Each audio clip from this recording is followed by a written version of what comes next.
Nobody told me this before college soccer, and it nearly broke me. If you're a player heading into college or a parent preparing your kid, well, these are 5 brutal truths that could save them from burnout, injuries, and any wasted potential. This is what I wish I knew, and I lived through every bit of it. When I signed my letter of intent, I thought I had it all figured out, right? I was training nonstop, my nutrition was pretty decent, and I thought I was ready. But I learned quickly that college was just a whole different lifestyle. I got hit with early injuries, brutal training schedules, and pressure from the coaches and other players. I had my own silent battles that I didn't know how to, talk about. So today, I'm sharing the 5 things I wish I knew someone had told me before it all even started. For those of you who don't know me, my name is Jesse Echeverria. I'm a private soccer trainer here in the local San Gabriel Valley area. And I work with youth, I work with collegiate soccer players, and I've had a few experiences with a few pro players. But before all of that, I was a college athlete just trying to survive. So this isn't just any theory, it's a lived experience. And whether you're about to play college soccer or just dreaming about it, right? These 5 truths will help you show up prepared and make sure that you're built to last. Number 1, nutrition is not optional, guys.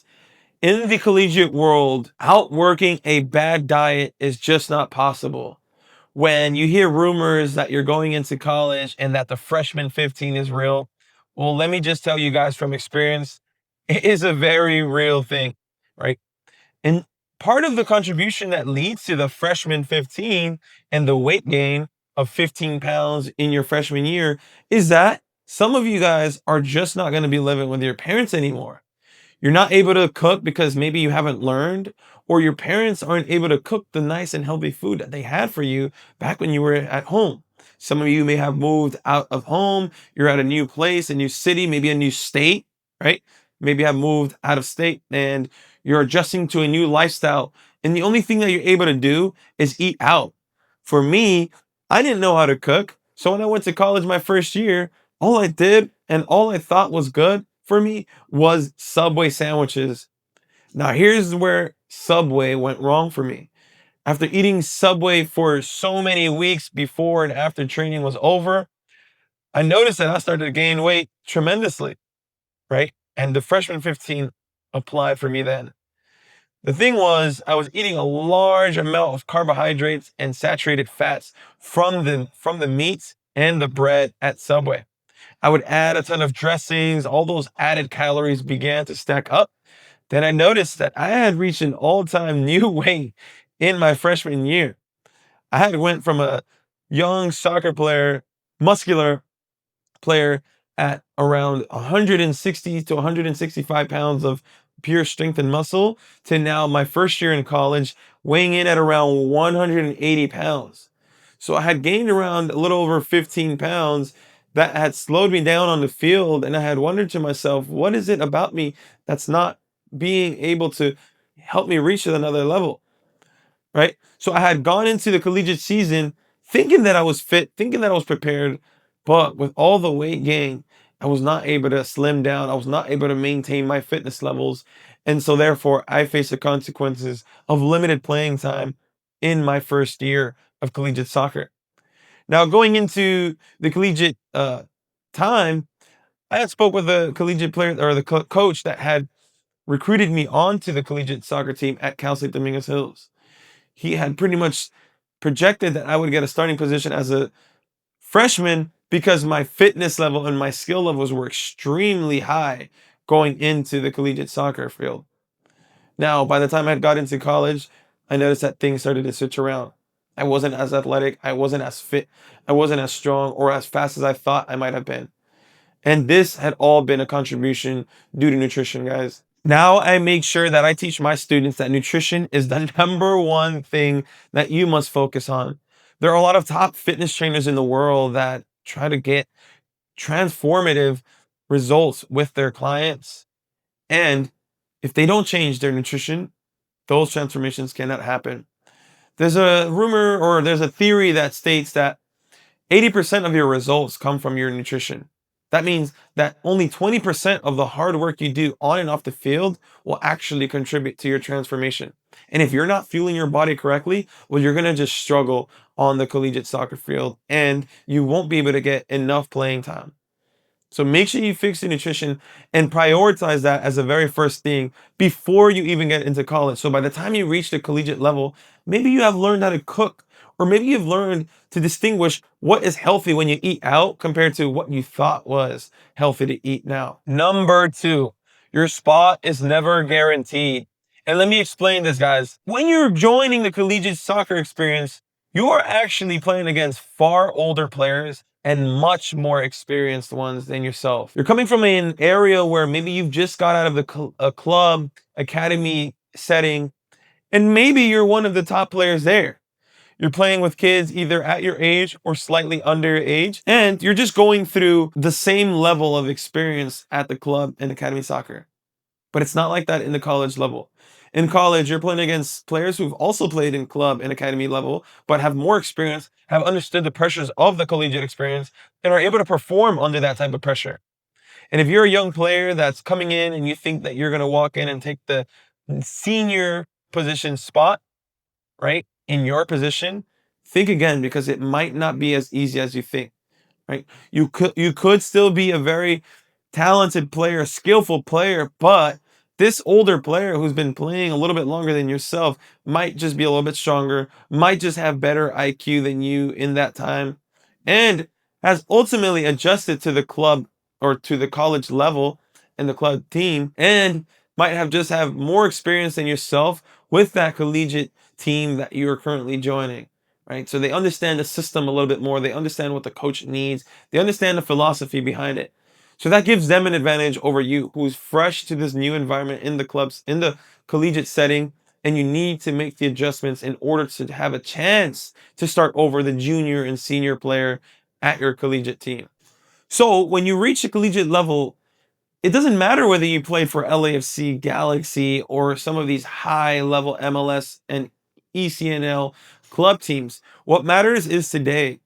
And if you're not able to adjust, if you're not coachable in the college setting, your college coach is just going to sit you down. So take those next few steps seriously and think twice before you think you're going to walk into a new environment and own this place. Number three, it is a full-time job to be a college soccer athlete. You're not just in the field and you get to go home and relax after training is over. You still got to go to class, sometimes barely even have a chance to take a shower, right? You still need to go and work on the things that you need to work on outside of the field. You still need to study film, all while simultaneously thinking about the homework that your chemistry professor or that your biology professor has just given to you, right? And those take a little bit of a toll on your mental health. And I'll talk a lot about that mental health a little bit more in the next point. But you need to be working on your time management. It is a full-time job. So if you're not able to manage your time, if you're just scrolling on social media, if you're just out spending time with your friends and going and do all these pointless things, you're not going to be able to manage your time appropriately enough to produce high quality, first off, high quality grades, and then rested enough to perform high quality training sessions at the demand of the coach and the college environment. So, if you are looking to join the collegiate experience and think that it's going to be just a, vacation time, homework's going to be easy, homework is not going to get any easier the more collegiate years you go into college, and it's just going to get harder. You might need to go to tutoring. I had to go to tutoring for some of the statistics class that I had to go into because I just honestly could not get statistics right. After I went and did some tutoring, yes, I was still able to pass the class with a very good grade, but it was a pretty bad struggle in the first half of the first semester in college for me. So I would highly recommend that you create structure, that you have discipline now, that you work on time management. So by the time you go into the collegiate experience, you've at least adapted. You've already done the work to be a disciplined and organized player that can do the work off the field and ultimately do the work that needs to be done on the field.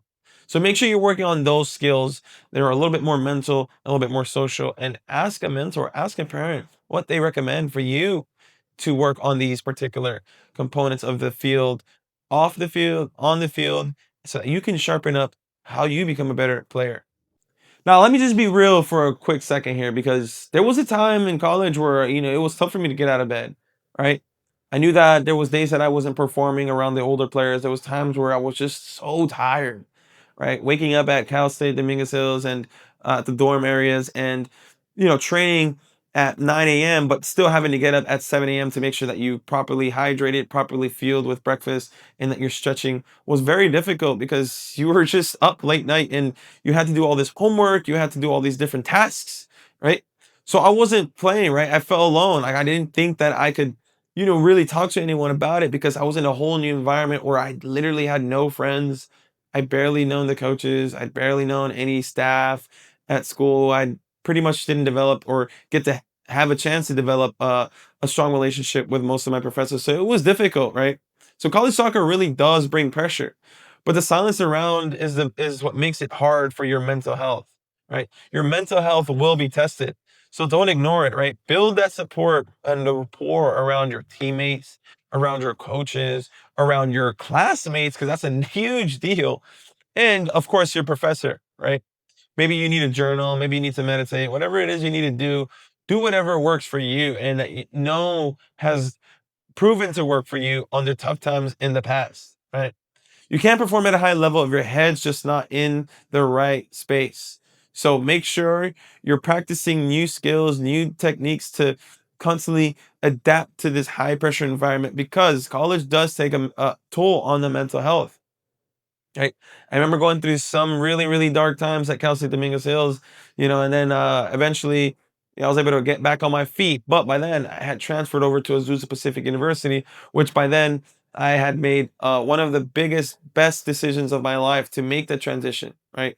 I felt like I was in a place at Dominguez Hills where maybe I just wasn't becoming the best version of myself. So you might notice that some players have to transfer because maybe there's better opportunity somewhere else. But overall, wherever you go, if you don't practice the right skills, if you don't practice on how you can increase your mental health, you'll just continue to struggle no matter what.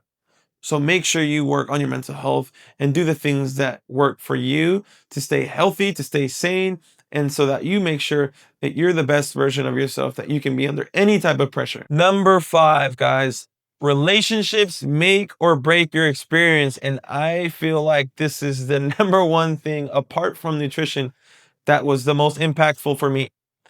My experience at Cal State Dominguez Hills was not the brightest. I'll be very honest with you. There was a lot of little cliques. There was a lot of little people that were very separated from each other. And yes, I had my fair share of friendships right on the team, but it just didn't feel like it was a college team that was very united. There was so much issues going on with different players, with the coaching staff. We were not having the season that we had anticipated, right? There was a lot of poor results through my overall first season, not just from myself, but from our team environment, and I had to stick with the people that I knew the most. There was a couple of friends that I had that I was able to form friendships with that helped me at least stay on my feet, right? But if you don't have this relationship with friends and you have absolutely no one, this will just make your collegiate experience so much more harder. You're going through all these issues that, if your team is not performing now, the team chemistry starts to kind of unfold a little bit and it starts to break down. So if you have no one during these times, you will just continue to struggle and it'll be very hard for you when you go into your classes, when you go into your personal life, your love life, whatever it is that you're working on, you will notice it take a toll. So build strong relationships in college because it will help you stay on your feet. Choose the right people that are going to fuel the right lifestyle that you're looking for, that keep you accountable and focused when it comes to training, games, maybe even help you with homework. Have the right type of person around you who will sharpen you and make you better and will help you pick you back up on your feet when you're down. Bonus tip. Don't just choose a college or university of your choice because of the program itself. At the end of the day, you have to be a pretty solid student and an athlete. So if you're not a good student, your grades start to suffer, and then maybe you won't be able to play, right? Your GPA does become a requirement to play for the following seasons. And if you don't fix those things up, and if you're not there for the right type of major, which will ultimately make the collegiate experience an even bigger impact on you, because you need to be there for the soccer team, but also for the right type of courses that you need to take, so that when you go up into the higher classmen grades and levels, that you've already fulfilled the GE, which are the general education requirements, and then go on to more of your major specific classes. You want to make sure that you're going there for the right reason, not just for another soccer experience. Your collegiate classes will count, whether you stay there or you decide to transfer to another program. So parents, players, coaches, if you're anyone who's working with a young athlete who's very serious about joining the soccer journey, I've went ahead and prepared an online community just for players like yourself, where you can talk about your collegiate experiences, what to expect, learn about the nutrition, learn about the strength and conditioning, the injury prevention, recovery, and the mental health strategies that will help you stay strong. Inside, I drop exclusive tips, workouts, and all these mentorships for players like yourself who are aiming to reach that next level, whether it's the professional environment or the collegiate experience. So, guys, make sure you check that description down below. Click on it, join us, and start leveling up just like other college players who've either gone through it or will go through it in the next couple of years. And hey, drop a comment, guys, if you have seen any of these 5 hit hardest for you. I've read every single one. I'm hoping that you guys can get the most out of this type of tip, video, or any bit of advice. I'll see you guys on the next one.